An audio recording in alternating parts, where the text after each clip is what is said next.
इस दुनिया में कोई भी अपनी माँ के पेट से सीख के नहीं आता है।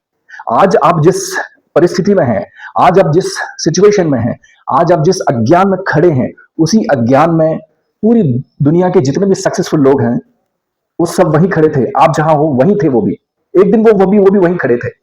उनको भी नहीं समझ में आ रहा था कि मैं अभी क्या करूं, यहां से कहां रास्ता है मेरा, मैं क्या सीखूं, मैं कैसे करूं, कैसे नहीं करूं। अगर आप नहीं चाहते तो कोई आपको माँ की गाली दे, बहन की गाली दे, तो आप किसी दूसरे को भी माँ की गाली, बहन की गाली ना दें। अगर आप ये नहीं चाहते कि कोई आपसे ऐसा बोले कि क्यों बे साले कहा जा रहा है, तो आप दूसरे को भी ये ना बोले कि क्यों बे साले कहा जा रहा है। अगर आप उसको साले वाले नहीं बोलेंगे तो वो भी आपको साले वाले नहीं बोलेगा। और अगर गलती से वो बोल देता है तो आप उसको याद दिला दीजिए। फिर उसको रिमाइंडिंग प्रिंसिपल बोलते हैं। एक तो होता है कि पहले आप साफ सुथरे हो जाओ कि भाई मैंने तुम्हारे साथ किसी गलत शब्द का प्रयोग नहीं किया, ठीक। और जब अगर सामने वाला गलत शब्द का प्रयोग करता है ना, तो उसको याद दिला दो कि भाई साहब देखो, पिछले 1 घंटे से हम बात कर रहे हैं, लेकिन मैंने किसी गलत शब्द का प्रयोग नहीं किया, मैंने आपको साला नहीं बोला है। आपसे मेहरबानी करके आप यार इतनी मर्यादा रखिए कि भाई मैं एक जिंदा इंसान हूं, आपकी तरह मैं भी एक इंसान हूं। आपको ठोकर लगती है तो मुझे भी ठोकर लगती है। तो जब मैं आपको साले नहीं बोल रहा हूं तो आप मुझे साले क्यों बोल रहे हो भाई साहब? हम एक साधारण बात ही तो कर रहे हैं। हम चाहे नाली के ऊपर बात कर रहे हो, हम चाहे ऑफिस के ऊपर बात कर रहे हैं, हम चाहे अगर आप मेरे फ्लैट में ऊपर रहते हैं, अगर बाथरूम चौकअप हो गया, हम किसी भी मुद्दे पे बात कर रहे हैं, हम चाहे राजनीति के बारे में बात कर रहे हैं, हम किसी भी मुद्दे पे बात कर रहे हैं। अगर गाली देते हैं तो आपको उसको याद दिला सकते हैं, उसको रिमाइंडिंग प्रिंसिपल बोलते हैं। तो ठंडी में क्या करते हैं लोग, जोश जोश में आ जाते हैं, बहुत जोश में आ जाते हैं कि भाई अब तो हम बस जाएंगे, जिम में जाएंगे, अच्छे से बॉडी बनाएंगे, हेल्थ क्लब में जाएंगे, खूब जबरदस्त एक्सरसाइज करेंगे, डोले शोले छाती वाती एकदम जबरदस्त ऐसी करके बॉडी बना लेंगे। 4 दिन जाते हैं, 5 दिन जाते हैं, 15 दिन जाते हैं, बस। और फिर पूरा साल जाते नहीं है। फिर वो दिक्कत करती है। ऐसा नहीं है कि हेल्थ क्लब में जाने से या जिम में जाने से लोगों की बॉडी नहीं बनती, बॉडी बनती है, पर एक कंसिस्टेंसी होनी चाहिए ना। आप में कंसिस्टेंसी नहीं होगी तो फिर आप कोई भी लक्ष्य प्राप्त नहीं कर पाओगे। फिर आप बोलने लग जाओगे, फिर कोई बोलने लगे, चिल्लाने लगे कि भाई जिम में जाने से कोई बॉडी बनती नहीं है, मैं 15 दिन जिम में गया, मेरी बॉडी नहीं बनी। अब 15 दिन में तेरी बॉडी बनेगी। आपसे अगर मैं एक सवाल पूछूं कि मनुष्य जीवन का जो सार है वो क्या है, मनुष्य जीवन किस पर आधारित है, अगर ये एक सवाल मेरा आपसे हो तो आपका जवाब क्या आएगा? कि कौन सी ऐसी चीज है जिसके ऊपर मनुष्य का जीवन है? पूरा का पूरा मनुष्य जीवन जो है ना उसके ऊपर आधारित है। तो फाउंडेशन क्या है? मैं आपको बताता हूं। मनुष्य जीवन का फाउंडेशन है कम्युनिकेशन, बातचीत, बात करना, बात करना, दूसरे की बात सुनना, समझना और फिर उसका एक्शन लेना और उसका रिएक्शन करना। ये लेकिन मूल में एक शब्द जो पूरे जीवन को प्रभावित करता है, एक शब्द जिसके ऊपर पूरा का पूरा मनुष्य जीवन आधारित है, तो वो है बातचीत, यानी कि कम्युनिकेशन। हम जो बात करते हैं एक दूसरे के साथ, जो हम कम्युनिकेशन करते हैं, यानी कि बातें ही जीवन में आदमी को या तो सफलता की तरफ लेके जाती हैं या विफलता की तरफ लेके जाती हैं।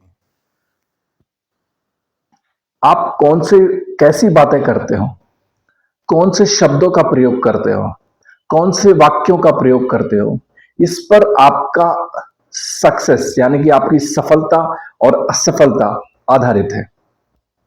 और ये एक साइंस है, बोलने की कला, इसको बोलते हैं आर्ट ऑफ स्पीकिंग। ये आर्ट ऑफ स्पीकिंग जिसको आ गई, पूरी दुनिया उसके चरणों में है, समझ लीजिए आप। वो पूरी दुनिया को फिर कंट्रोल करता है। आर्ट ऑफ कम्युनिकेशन इस दुनिया का सबसे बड़ा ब्रह्मास्त्र है। और जो आर्ट ऑफ कम्युनिकेशन को नजरअंदाज करता है, आप समझ लीजिए कि वो अपनी खुद की जिंदगी को नजरअंदाज कर रहा है। जो बातचीत की कला इसको नजरअंदाज करता है, वो अपनी जिंदगी से सफलता को ठोकर मार रहा है। आप इसको नजरअंदाज मत कीजिए। बातचीत जिंदगी का, मनुष्य जीवन का बहुत सबसे बड़ा फाउंडेशन, सबसे बड़ा मूल आधार है। सारा का सारा ज्ञान, सारा का सारा विज्ञान और हमारी सारी भावनाएं हम शब्दों में ही व्यक्त करते हैं, हम हवा में नहीं व्यक्त कर देते हैं। बहुत सारी भावनाएं हैं जो हम अपने हाव भाव से या इशारों से व्यक्त कर सकते हैं, वो एक अलग टाइप का विषय हो जाएगा फिर, लेकिन वो अलग बात है। लेकिन अभी मैं बात कर रहा हूं एक साधारण आदमी की, जिसको सक्सेस या जिसको सफल होना है, वो चाहे किसी भी क्षेत्र में हो। अगर वो एक विद्यार्थी है, उसको सफल होना है। अगर वो एक कर्मचारी है, उसको सफल होना है। अगर वो किसी कंपनी के लिए मार्केटिंग करता है, उसको सफल होना है।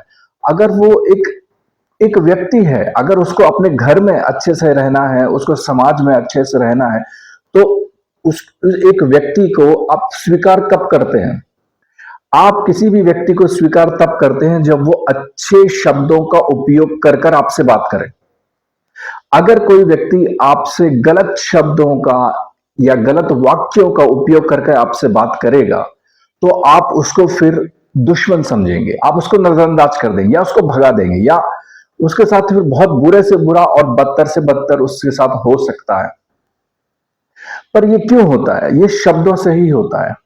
अगर आप मान लीजिए किसी से क्रोधित है, किसी से आप गुस्सा हैं, या आप किसी से आपकी पटती नहीं है, उससे भी अगर आप शब्दों की मर्यादा में रह के बात करेंगे, तो आप ये भी बोल सकते हैं कि भाई तुम जो कर रहे हो मेरे हिसाब से तो गलत है, तुमको ऐसा नहीं करना चाहिए।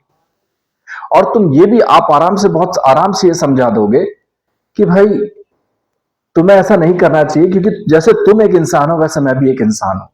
तुमको, क्योंकि मैं तुम्हारी इज्जत करता हूं, तो तुम भी मेरी इज्जत करो। और फिर अगर एक कम्युनिकेशन में, यानी कि एक बार बात करने में वो बात ठीक से समझता नहीं है, तो जब आप दूसरी बार, तीसरी बार, चौथी बार बात करोगे तो वो समझ जाएगा, क्योंकि वो पत्थर नहीं है, वो एक जिंदा इंसान है। अगर आप उसको थोड़ा सा रिस्पेक्ट देकर, आप किसी भी व्यक्ति को थोड़ा सा रिस्पेक्ट देंगे और सही शब्दों का प्रयोग करके मर्यादा में रह के बात करेंगे और फिर उसको समझाएंगे, तो वो आज नहीं तो कल वो समझ जाएगा और उससे आपकी दुश्मनी भी नहीं होगी। तो जो व्यक्ति बहुत ही सजगता से, यानी कि बहुत सतर्कता से शब्दों का प्रयोग करता है, वाक्यों का प्रयोग करता है, अपनी अपनी किसी भी भावनाओं को व्यक्त करने के लिए, चाहे आप क्रोध, चाहे आप अगर आप किसी से सहमत नहीं है, असहमति अगर आप किसी से व्यक्त करना चाहें कि भाई तुम जो सोच रहे हो या तुम जो कर रहे हो उससे मैं सहमत नहीं हूं, वो गलत है, ये भी अगर आप बोल रहे हो, तो गाली वाली देने से अच्छा है, या बहुत चीखने चिल्लाने से तो अच्छा है कि आप उचित शब्दों का प्रयोग कीजिए, उचित शब्दों का प्रयोग कीजिए, मर्यादा में रहकर बात कीजिए और अपनी बात व्यक्त कर दीजिए। मोटे मोटे तौर पर आपको यह समझना पड़ेगा कि मनुष्य जीवन में अगर आप सफल होते हैं, तो आपके शब्दों का और वाक्यों का बहुत बड़ा योगदान है। केवल आपके शब्दों और वाक्यों का योगदान है। कुछ लोग होते हैं ना, जिनको हम बोलते हैं कि नहीं ये तो बहुत चालाक है, इसीलिए तो ये इतना मीठा बन रहा है। नहीं, वो मीठा नहीं बन रहा है, वो आप उससे सीख लीजिए ना। उसने जीवन का एक कला सीख ली है, इसको जीवन की कला बोलते हैं, आर्ट ऑफ लाइफ, है ना। आर्ट ऑफ लाइफ में आर्ट ऑफ कम्युनिकेशन सबसे ऊपर है। तो आर्ट ऑफ कम्युनिकेशन क्या है? सबसे बड़ी कला जो है वो बोलने की कला में सबसे पहले यही है कि आप कुछ भी ऐसे शब्दों का प्रयोग ना करें जिन शब्दों का प्रयोग आप अपने ऊपर भी नहीं चाहते हैं। मान लीजिए अगर आप किसी के साथ, अगर आप नहीं चाहते कि कोई आपको माँ की गाली दे, बहन की गाली दे, तो आप किसी दूसरे को भी माँ की गाली, बहन की गाली ना दे। अगर आप ये नहीं चाहते हैं कि कोई आपसे ऐसा बोले कि क्यों बे साले कहा जा रहा है, तो आप दूसरे को भी ये ना बोले कि क्यों बे साले कहा जा रहा है। अगर आप उसको साले वाले नहीं बोलेंगे, तो वो भी आपको साले वाले नहीं बोलेगा। और अगर गलती से वो बोल देता है, तो आप उसको याद दिला दीजिए। फिर उसको रिमाइंडिंग प्रिंसिपल बोलते हैं। एक तो होता है कि पहले आप साफ सुथरे हो जाओ कि भाई मैंने तुम्हारे साथ किसी गलत शब्द का प्रयोग नहीं किया, ठीक। और जब अगर सामने वाला गलत शब्द का प्रयोग करता है ना, तो उसको याद दिला दो कि भाई साहब देखो, पिछले 1 घंटे से हम बात कर रहे हैं, लेकिन मैंने किसी गलत शब्द का प्रयोग नहीं किया, मैंने आपको साला नहीं बोला है। आपसे मेहरबानी करके आप यार इतनी मर्यादा रखिए कि भाई मैं एक जिंदा इंसान हूं, आपकी तरह मैं भी एक इंसान हूं। आपको ठोकर लगती है तो मुझे भी ठोकर लगती है। तो जब मैं आपको साले नहीं बोल रहा हूं, तो आप मुझे साले क्यों बोल रहे हो भाई साहब? हम एक साधारण बात ही तो कर रहे हैं। हम चाहे नाली के ऊपर बात कर रहे हो, हम चाहे ऑफिस के ऊपर बात कर रहे हैं, हम चाहे अगर आप मेरे फ्लैट में ऊपर रहते हैं, अगर बाथरूम चौकअप हो गया, हम किसी भी मुद्दे पे बात कर रहे हैं, हम चाहे राजनीति के बारे में बात कर रहे हैं, हम किसी भी मुद्दे पे बात कर रहे हैं। अगर गाली देते हैं तो आपको उसको याद दिला सकते हो, उसको रिमाइंडिंग प्रिंसिपल बोलते हैं। कम्युनिकेशंस की भाषा जो जानते हैं, जो आर्ट ऑफ कम्युनिकेशन जानते हैं, वो ये कहते हैं इसको रिमाइंडिंग प्रिंसिपल, कि उसको याद दिलाओ, सामने वाले को आप याद दिलाओ कि आपने गाली नहीं दी है, आपने किसी गंदे शब्द का इस्तेमाल नहीं किया है। और अगर आप उसको बार बार याद दिलाओगे, बार बार याद दिलाओगे, तो जब भी वो आपसे बात करेगा ना, बहुत सतर्क हो जाएगा कि भाई इससे तो मेरे को साले नहीं बोलना है, इसको मुझे बहन की गाली देके बात नहीं कर सकता, क्योंकि ये मेरे को गाली नहीं देता है, ये भी मेरे को साले नहीं बोलता है, ये भी मेरे से ऊंची आवाज में ऐसे चिल्ला विल्ला के बात नहीं करता है। तो दो तीन बार जब आप बोलोगे ना, तो उसके दिमाग में भी घुस जाएगा कि हाँ बात सही है, जब मुझे सामने से कोई गाली नहीं देता है तो मैं उसको गाली क्यों दूं भाई, है ना। मैं वो 1% लोगों की बात नहीं कर रहा हूं जो जिनके जिनकी पहचान नेताजी से है, जो नेताजी के साले हैं, जो नेताजी के चाचा वाचा हैं, या जिनके बाप नेता हैं, या जिनके जो बाप दादे हैं वो बहुत बड़े ब्यूरोक्रेट्स हैं, मैं उनकी बात नहीं कर रहा हूं। फिर वो तो आप कितनी भी रिस्पेक्ट दो उनको, वो उनको जो बोलना है बोलेंगे, क्योंकि उनके पास अभी पावर है भाई, वो पावर है, वो पावर का नशा जब तक रहेगा, जिसको बोलते हैं ना दारू, अगर आदमी पी लेता है तो उसको यही लग रहा है कि भाई मेरी वजह से मैंने जब पाँव में जमीन मारी ना, उस तो जमीन मेरे पाँव में इतनी ताकत आ गई है कि उसकी वजह से पूरी बिल्डिंग हिल रही है ना। तो वो दारू के नशे में उसको ये नहीं समझ में आता कि वो खुद ही हिल रहा है, बिल्डिंग नहीं हिल रही है। तो ऐसे ही पावर जो है ना, जो नेता के बच्चे हैं, अभिनेताओं के बच्चे हैं, बहुत बड़े बड़े ब्यूरोक्रेट्स के बच्चे हैं, कभी कभी क्या होता है वो डिरेल हो जाते हैं। तो मैं उन 1% लोगों की बात नहीं कर रहा हूं, क्योंकि वो फिर आप उनसे कितनी भी अच्छे से बात करेंगे, अगर उनको ऐसी उनकी भाषा अगर ऐसे हो गई है कि क्यों बे, क्या बे, किधर जा रहा है बे, ऐसा है बे, अबे तेरी माँ, अबे तेरी बहन, तो वो ऐसे ही बोलेंगे, आप चाहे उनको कितना भी रिस्पेक्ट दे दो। तो इन लोगों से निपटने से अच्छा इन लोगों से आप बात मत करो, इन लोगों से डायरेक्टली बात मत करो, या तो इनके बाप से बात करो, या इनके चाचा से बात करो, या इनकी माँ से बात करो, वो आपसे बात ठीक से कर लेंगे। बोलते हैं ना कि चाय से ज्यादा गर्म केटली होती है, तो ये सत्य है, ये दुनिया में सत्य है। तो कम्युनिकेशन का पहला रूल मैं आपको बता रहा हूं, आर्ट ऑफ कम्युनिकेशन मैं आपको सिखा रहा हूं। आर्ट ऑफ कम्युनिकेशन में कम्युनिकेशन का जो पहला रूल है, यानी कि बातचीत का जो विज्ञान है, ये बातचीत का विज्ञान बराबर, पहले तो आप समझ लीजिए कि बातचीत कितनी जरूरी है। ये बातचीत या शब्दों के प्रयोग से आप सफल होंगे या असफल होंगे, ये निर्भर करेगा। मान लीजिए आप कहीं जा रहे हैं, कोई पुलिस वाले ने आपकी गाड़ी पकड़ी, ट्रेन से जा रहे हैं, टीटी ने आपसे टिकट मांगा और आपका टिकट कहीं खो गया। आप कार से जा रहे हैं, आपके कार के पेपर्स आपके पास नहीं है, या आप लाइसेंस भूल गए, आप कहीं जा रहे हैं, आपका आइडेंटिटी कार्ड चला गया, या कुछ भी हो गया। लेकिन अगर आप या फिर अगर मान लीजिए आप कहीं किसी शॉपिंग मॉल में जा रहे हैं, वहां पे अगर आपको वहां पे जो गार्ड्स होते हैं वो आपको बार बार बोल रहे हैं कि भाई साहब आप गाड़ी यहां मत लगाइए, गाड़ी वहां मत लगाइए, यहां पार्क कर दीजिए, वहां पार्क कर दीजिए। और अगर आप उनके साथ जब आप बात करते हैं, यानी कि व्यवहार में अगर आप गलत शब्दों का प्रयोग नहीं करते हो, उचित शब्दों का प्रयोग करते हो, मैं ये नहीं कह रहा हूं कि सबको आप एकदम उठा के सर पे बिठा लो, सबको इतना मान सम्मान दो कि भाई वो आपको एकदम कुचल दे, ऐसा मैं नहीं कह रहा हूं। मैं ये कह रहा हूं उचित शब्दों का प्रयोग करो, ऐसे शब्दों का प्रयोग करो जिससे उसका अपमान ना हो, आपके पास बोलने के लिए खतरनाक चीज हो। और वो खतरनाक चीज क्या है कि ये कि आप उसको याद दिला दो, आप उसको याद दिला दो कि भाई साहब मैंने आपको गाली नहीं दी है, भाई साहब मैंने आपको साले नहीं बोला है, तो वो दब जाएगा, क्योंकि आपने गाली दी नहीं होगी, आपने उसको साले नहीं बोला होगा, या कुछ भी गलत शब्द का आपने प्रयोग नहीं किया होगा, तो वो दब जाएगा और वो भी समझ जाएगी हाँ बात सही है, जब मुझे कोई गाली नहीं दे रहा तो मुझे वो गाली नहीं देनी चाहिए। तो आप जब किसी से भी बात करो तो उसके लिए एक बैकअप रखो। बैकअप बोलते हैं ना कि इसके पीछे ये बैकअप, इसको सपोर्ट करना है। अगर मेरी बात को मुझे सपोर्ट करना है तो मेरे पास बैकअप क्या होना चाहिए, इसको मैं कैसे सपोर्ट करूं और इसको मैं कैसे धक्का मारूं। ऐसा धक्का मारते हैं ना, तो धक्का कैसे मारूं, तो वो धक्का मारने के लिए होता है रिमाइंडिंग प्रिंसिपल।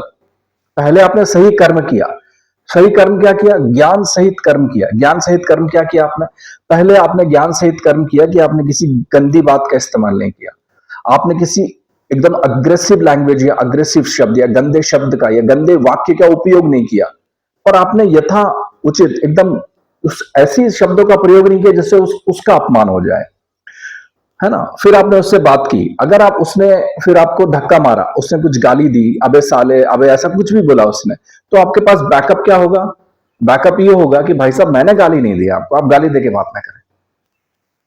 तो ये रिमाइंडिंग प्रिंसिपल नहीं। अब ये आर्ट ऑफ कम्युनिकेशन में मैंने आपको तीन चीजें सिखाई। तीन चीजों में से क्या है कि सबसे पहले तो आप ये समझ लीजिए और दिमाग में एकदम क्लियर कर लीजिए। बोलते हैं ना कि अगर आप किसी आईने के सामने खड़े हो और आईने में अगर गंदगी जमा हो, अगर तो उसको जब तक आप साफ नहीं करेंगे तब तक आपको अपनी आपकी जो शक्ल है, आपका फेस जो है वो आपको क्लियर नहीं समझ में आएगा कि भाई हाँ कैसा दिख रहा है मेरा फेस, सही दिख रहा है नहीं दिख रहा है, वो समझ में नहीं आएगा आपको। तो सबसे पहले बहुत क्लियर कर लीजिए। क्लियर क्या कर लीजिए माइंड में, क्लियर दिमाग में ये कर लीजिए, आपके मन में कर लीजिए, आपकी आत्मा में ये क्लियर कर लीजिए कि पूरा का पूरा मनुष्य जीवन जो है वो बातचीत पर ही निर्भर करता है। आप सक्सेसफुल होंगे या अनसक्सेसफुल होंगे ये आपकी बातचीत पर ही निर्भर करता है, ठीक है ना।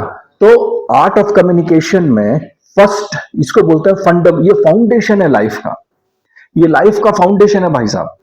जैसे आप घर बनाते हैं तो घर की नींव जो होती है ना, नींव नींव आप जितनी जितनी मजबूत रखेंगे उतनी ऊंची बिल्डिंग आप रख सकते हैं। जितनी ज्यादा नीचे गहरी नींव होगी और जितनी मजबूत नींव होगी उतने ज्यादा फ्लोर आप बना सकते हैं और उतना मजबूत वो घर होगा, उतना भूकंप प्रूफ होगा या दूसरी बाढ़ प्रूफ होगा या दूसरा भी बहुत सारी चीजें हैं आती हैं उसमें। फिर तो कहने का मतलब यही है कि अगर आपने एक चीज आपके दिमाग में ठीक से बिठा ली है और एक जागृत अवस्था में, यानी कि एक हम सुनते हैं ना बेहोशी में सुनते हैं, हम बेहोशी में बात करते हैं, ये बेहोशी में काम नहीं करना है आपको, बेहोशी में बात नहीं करनी है आपको, बेहोशी में सुनना भी नहीं है आपको। एकदम सजग होके अंदर से एकदम से अलर्ट होके, अंदर आपका जो मन है ना, अंदर आपका मन एकदम अलर्ट होके आपको बात करना है, अलर्ट होके एकदम कॉन्शियस होके आपको शब्दों का प्रयोग करना है। आपको यह ध्यान रखना है कि आप किसी गलत शब्द का प्रयोग ना करें, किसी ऐसे शब्द का प्रयोग ना करें जो अगर आपके ऊपर वो उल्टा प्रयोग हो जाए तो फिर आपको आपको फिर बुरा लग जाए, फिर वो बात आगे बढ़ के फिर वो लड़ाई झगड़े पर आ जाए, लड़ाई झगड़े से फिर पता नहीं कहां कहां चली जाती है, फिर बात गोलियां चल जाती हैं, फिर एक एक को जिसको बोलते हैं एक जनरेशन में लड़ाई होती है, दूसरे जनरेशन में लड़ाई होती है, मतलब बाप ने लड़ाई की, फिर बेटे ने भी लड़ाई की, फिर बेटे के बेटे ने भी वो लड़ाई की, फिर वो ये सिर्फ शब्दों की वजह से कि तुमने एक गलत शब्द बोल दिया, उसने एक गलत शब्द बोल दिया, फिर शब्दों की मारा मारी, फिर मैं तेरे को देख लूंगा अब तू मुझे देख लेगा, ऐसा सब चलता रहता है। मैंने 5 रिश्तेदार बुला दिए, उसने 5 रिश्तेदार बुला लिया, फिर वो मगजमारी चलता रहता है। तो ये सब चीजें अगर खत्म करनी है, यही कि यही खत्म करके सेटल करनी है ना आपको, अगर अपनी जिंदगी जो है ना आसान बनानी है, जिंदगी सचमुच अच्छे से जीनी है, तो मेरी एक बात मान लीजिए, है ना। मैं ये कह रहा हूं कि पहले आप ठीक से समझ लीजिए, आप अकेले में बैठिए, अकेले में बैठ के आप स्वीकार कर लीजिए कि भाई सच बात है ये कि पूरी जिंदगी, मनुष्य का जो जिंदगी है ना पूरी की पूरी, वो कम्युनिकेशन यानी कि बातचीत उसका फाउंडेशन है।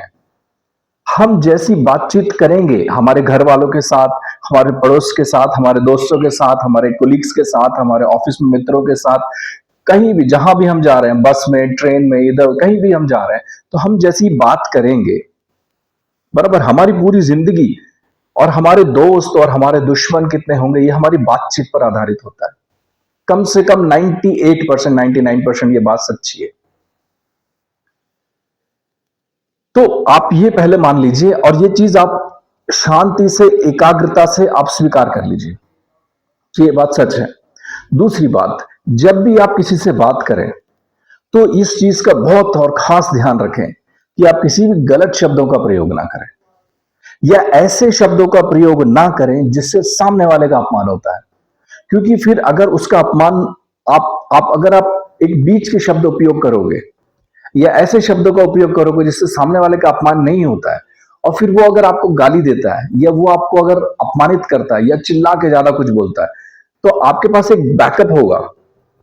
उसको रिमाइंडिंग प्रिंसिपल बोलते हैं, उसको याद दिलाना बोलते हैं, इसको बोलते हैं उसको याद दिलाइए। आप उसको याद दिला दीजिए कि भाई साहब मैंने आपके साथ बदतमीजी नहीं की, मैंने आपके साथ गलत शब्द में बात नहीं किया, मैंने आपको गाली नहीं दी, मैंने आपसे चिल्ला के बात नहीं कर रहा हूं भाई साहब, हम दोनों मनुष्य हैं, हम शांति से बात कर सकते हैं। आप मेरे से सहमत हो या ना हो, मैं आपके साथ सहमत हूं या नहीं हूं वो अलग बात है, लेकिन हम शांति से बात कर सकते हैं। और जब मैं बोल रहा हूं तो आप सुनिए, आप बोलेंगे तो मैं भी चुपचाप सुनूंगा, है ना। तो ये मैंने आपको बताया। और ये आर्ट ऑफ कम्युनिकेशन, इसके ऊपर आप इसके ऊपर रोज मेहनत करनी पड़ेगी, आपको रोज कॉन्शियस होना पड़ेगा। हो सके तो मैं आपको सबसे अच्छी जिसको बोलते हैं ना लाइफ विनिंग, यानी कि पूरी जिंदगी को अगर जीतना है आपको, और पूरी जिंदगी अगर आपको बहुत ही स्मूथली, बहुत अच्छे से अगर आपको काटनी है, तो आप हो सके तो 1 घंटा, कम से कम 1 से 1.5 घंटा, 2 घंटा ध्यान करने का प्रयास कीजिए। और अपना जो सांस है, सांस देखिए। सांस अंदर जाती है, सांस बाहर आती है, सांस अंदर जाती है, सांस बाहर आती है, इसको बस देखना है। आपको प्राणायाम नहीं करना है, आपको सांस जोर से लेनी नहीं है और आपको जोर से छोड़नी भी नहीं है, बस आप उसको देखिए, बस शांत होकर उसको देखिए। और जब आप उसको देखेंगे, है ना, आंख बंद करके देखना है, और जब उसको ध्यान करेंगे सांस के ऊपर, और जैसे भी आपके विचार आते हैं, चाहे मन में आपको सेक्स के विचार आए, आपको किसी को मारने पीटने के विचार आए, चाहे समोसा खाने के विचार आए, विचार ही है ना। चाहे आपको कहीं ट्रेन में आप यात्रा कर रहे हैं उसके विचार आए, आप कहीं प्लानिंग कर रहे हैं कि भाई फ्यूचर में मैं ऐसा कार लूंगा या ऐसी बाइक लूंगा, उसकी प्लानिंग, आपको चाहे जैसे भी विचार आए, विचार आने देना, विचारों को रोकना मत। जब ध्यान से आप उठें तो उन सारे विचारों को, जितना विचार आप याद कर सकते हो कि जो जो आपको ध्यान में आए थे, उन सारे विचारों को आप डायरी में लिखते जाइए। एक डायरी बना लीजिए, उस डायरी में लिखते जाइए। आप रोज ये कीजिए। 2-3 महीने में आप देखेंगे, एक तो आपके विचार कम हो जाएंगे, और दूसरे आपकी स्टेबिलिटी जो है ना वो बहुत बढ़ जाएगी। आपकी जितनी स्थिरता आ जाएगी, जितना आपके शरीर में और जितना आपके मन में स्थिरता आएगी, और जितना आपके विचार कम होते जाएंगे, और जितना आपका कंसंट्रेशन, एकाग्रता आपके श्वास पे, यानी कि आपकी सांस पे बढ़ता जाएगा, उतने आपका उतने अंदर से आप जागते जाएंगे, उतने आप कॉन्शियस होते जाएंगे, और उतनी आप सफलता की तरफ बढ़ते जाएंगे। फिर आप कुछ भी करेंगे तो बहुत जल्दी सक्सेसफुल हो जाएंगे। अगर आप कुछ याद करेंगे तो बहुत जल्दी आपको याद हो जाएगा। अगर आप कुछ मेहनत कर रहे हैं, कहीं पहाड़ वहाड़ पर चढ़ रहे हैं, तो आप जल्दी चढ़ सकोगे फिजिकल, क्योंकि अगर कंसंट्रेशन का पावर है तो आप कुछ भी करेंगे उसमें सफल हो जाएंगे। ऑफिस में काम कर रहे हैं, आपका लिखने का काम है, पढ़ने का काम है, आपका घूमने का काम है, कुछ बेचने का काम है, चाहे कुछ भी हो, जो भी काम हो आपका, उसमें आप सक्सेसफुल हो जाएंगे। और ये आपको कोई बताएगा नहीं, ये क्योंकि पूरी जिंदगी ये जो है ना, ये परमानेंट होना चाहिए। इसको आप परमानेंट कर लीजिए। परमानेंट यानी कि जब तक आप जियोगे तब तक आप ही करोगे। आप सांस देखो, 1 घंटा, 2 घंटा, 3 घंटा, सुबह सुबह जितना हो सके देखो। देखो सांस बस अंदर जा रही है, उसको देखना है। बाहर कोई मंत्र जाप करने की जरूरत नहीं है, कोई मंत्र जाप नहीं करना है, ना ओम जप करना है, ना कुछ जप करना है, कुछ नहीं करना है आपको। अंदर जा रही है, बाहर आ रही है सांस, इसको बस देखना है। ना जोर से खींचना है, ना जोर से छोड़ना है, बस जो हो रहा है देखना है। विचार जो आ रहे हैं उस पर भी कॉन्सेंट्रेट, उस पर ध्यान देना है कि आ रहे हैं तो चले जाएंगे। देखिए कैसे विचार आते हैं, आने दो विचार को, आने दो, जो आएगा वो चला जाएगा। आप परेशान मत हो, चाहे गंदे से गंदे विचार आए, आप लिखते जाइए, लिखते जाइए। आप मेरी बात आप याद रखिए, अगर आपने ये किया और लगातार अगर आपने ये 3 महीने कर लिया, आपकी जिंदगी पूरी काया पलट हो जाएगी। फिर आप आर्ट ऑफ कम्युनिकेशन जो मैं सिखा रहा हूं आपको, बहुत जल्दी सीख जाओगे। बराबर है। आप अगर आपको आर्ट ऑफ बिजनेस सीखना है तो आर्ट ऑफ बिजनेस सीख जाओगे, या जितनी भी कला है वो बहुत जल्दी सीख जाओगे आप, और उसके ऊपर मास्टर हो जाओगे। ये कुछ भी, ये कोई मैजिक नहीं है। बस मैं कहने की बात ये कह रहा हूं कि कुछ भी जादू नहीं है। इस दुनिया में कोई भी अपनी मां के पेट से सीख के नहीं आता है। आज आप जिस परिस्थिति में हैं, आज आप जिस सिचुएशन में हैं, आज आप जिस अज्ञान में खड़े हैं, उसी अज्ञान में पूरी दुनिया के जितने भी सक्सेसफुल लोग हैं वो सब वहीं खड़े थे। आप जहां हो वहीं थे वो भी। एक दिन वो भी वहीं खड़े थे। उनको भी नहीं समझ में आ रहा था कि मैं अभी क्या करूं, यहां से कहां रास्ता है मेरा, मैं क्या सीखूं, मैं कैसे करूं, कैसे नहीं करूं। लेकिन जब उन्होंने अपने आप को ढाला और धीरे धीरे काम करना शुरू किया, अब ध्यान करना शुरू किया होगा, बहुत सारों ने एक्सरसाइज करना शुरू किया होगा, बहुत सारे ने योगा करना शुरू किया होगा। तो जिन लोगों ने ध्यान करना शुरू किया होगा सांस में, जैसे मैं बता रहा हूं, वो हो गए, वो डेफिनेटली 100% सक्सेसफुल हो। फिर उनकी गाड़ी इतनी तेजी से आगे बढ़ती है ना सक्सेस की तरफ, फिर कोई रोकने वाला नहीं होता। तो art of communication, art of communication आप सीखिए, ये फंडामेंटल है। बातचीत पे ध्यान रखिए, कॉन्शियस, सजग हो जाइए। इस सजग हो जाने के लिए ये ध्यान चाहिए होता है। ये तो आप सजग कैसे हो गए? सजग कैसे हो गए? पहले तो 2-4 दिन अगर आप ध्यान करोगे तो आप सो ही जाओगे, तो क्योंकि बैठ के करना है, यानी कि आप गिर जाओगे, लेट जाओगे, नींद आएगी, वो चलेगा। 2-4-5 दिन कोई भी काम पहली बार आप करते हो, पहली बार अगर आप कोई भी काम करोगे तो वो आप 100% सफलता से नहीं कर पाओगे। कोई बात नहीं है, कोई बात नहीं है, ये नॉर्मल बात है। जब आप दूसरी बार, तीसरी बार, चौथी बार, पांचवी बार, छठी बार, 6 दिन, 7 दिन, 8 दिन करोगे, फिर वो इजी लगेगा। लेकिन बस दिक्कत क्या है कि हम वो 4-5 दिन करके छोड़ देते हैं ना, वहां सब दिक्कत है। फिर बोलते हैं कि नहीं, ये काम का नहीं है, वो काम का नहीं है। फिर सारी दिक्कत वही है। जो 4 दिन करके जो जिम में जाते हैं ना लोग बॉडी बनाने के लिए, अभी ठंडियां शुरू होने वाली है, तो ठंडियों में क्या करते हैं लोग, जोश जोश में आ जाते हैं, बहुत जोश में आ जाते हैं कि भाई अब तो हम बस जाएंगे, जिम में जाएंगे, अच्छे से बॉडी बनाएंगे, हेल्थ क्लब में जाएंगे, खूब जबरदस्त एक्सरसाइज करेंगे, है ना, डोले शोले छाती वाती एकदम जबरदस्त ऐसी करके बॉडी बना लेंगे। 4 दिन जाते हैं, 5 दिन जाते हैं, 15 दिन जाते हैं, बस, और फिर पूरा साल जाते नहीं है। फिर वो दिक्कत करती है। ऐसा नहीं है कि हेल्थ क्लब में जाने से या जिम में जाने से लोगों की बॉडी नहीं बनती, बॉडी बनती है, पर एक कंसिस्टेंसी होनी चाहिए ना। आप में कंसिस्टेंसी नहीं होगी तो फिर आप कोई भी लक्ष्य प्राप्त नहीं कर पाओगे। फिर आप बोलने लग जाओगे, फिर कोई बोलने लगे, चिल्लाने लगे कि भाई जिम में जाने से कोई बॉडी बनती नहीं है, मैं 15 दिन जिम में गया, मेरी बॉडी नहीं बनी। अभी 15 दिन में तेरी बॉडी बनेगी? ऐसा नहीं होता है। तो आप जिन चीजों का आप ध्यान रखिए, जिंदगी बहुत आसान है, आप सफल हो सकते हो, और जिंदगी सचमुच आसान है। धन्यवाद।